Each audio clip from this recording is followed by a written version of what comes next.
आइए जी, गेन और प्रॉफिट का डिफरेंस समझ लें। गेन और प्रॉफिट क्या है?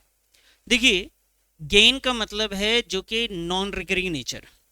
कौन सा नेचर है? नॉन रिकरिंग, मतलब कभी कभी हो। जैसे आपकी जिंदगी में आप रोड पे चल रहे हो, अचानक से 10 रुपए दिख गए, चुपचाप से चारों तरफ इधर उधर देखा, उठा लिया। समझ रहे हैं? तो वो क्या है तुम्हारे लिए? गेन है। क्या वो हमेशा ऐसे ही होगा? रोज उसी रास्ते से जाओगे, रोज मिलेगा? नहीं मिलेगा ना, तो उसे कहते हैं गेन।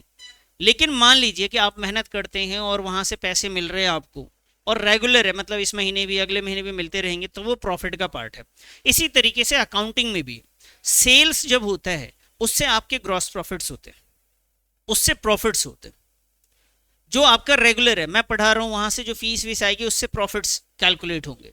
लेकिन मैंने अपने फर्नीचर बेच दिया और उससे फायदा हुआ, तो वो जो है बेटा वो गेन का पार्ट है।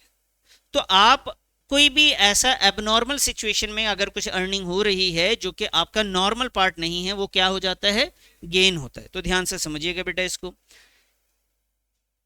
Income earn from the core operation of the business. Core operation मतलब जो मेरी फीस आ रही है मुझे, वो मेरे लिए क्या है? उससे जो प्रॉफिट होगा वो क्या है? प्रॉफिट का पार्ट कहलाएगा। लेकिन फर्नीचर जो है वो मेरा कोर बिजनेस तो नहीं है बेचना, तो उससे जो होगा वो क्या हो कहलाएगा बेटा? गेन कहेगा। तो इसे कहेंगे नॉन रिकरिंग नेचर होता है, इंसिडेंशियल इवेंट्स होते हैं। इत्तेफाक से कभी ऐसा होगा, बस कभी कभी हो सकता है ऐसा।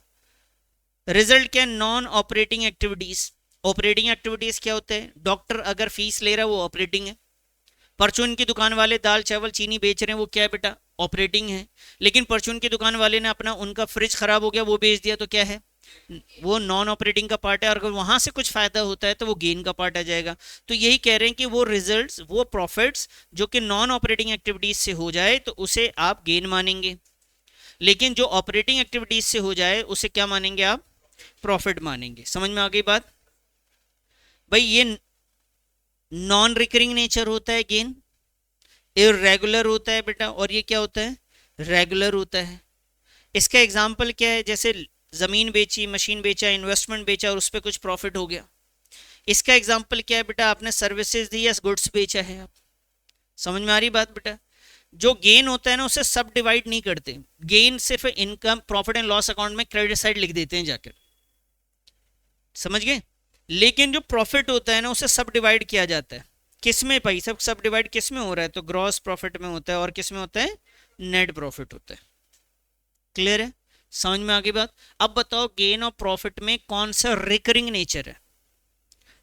रिकरिंग नेचर किसका है? गेन का है या प्रॉफिट का है? प्रॉफिट का है। ठीक है जी। कौन सा ऑपरेटिंग एक्टिविटीज की वजह से होता है? प्रॉफिट से होता है। क्लियर है? तो प्रॉफिट जो है वो ऑपरेटिंग एक्टिविटीज की वजह से होता है। कोई दिक्कत तो नहीं?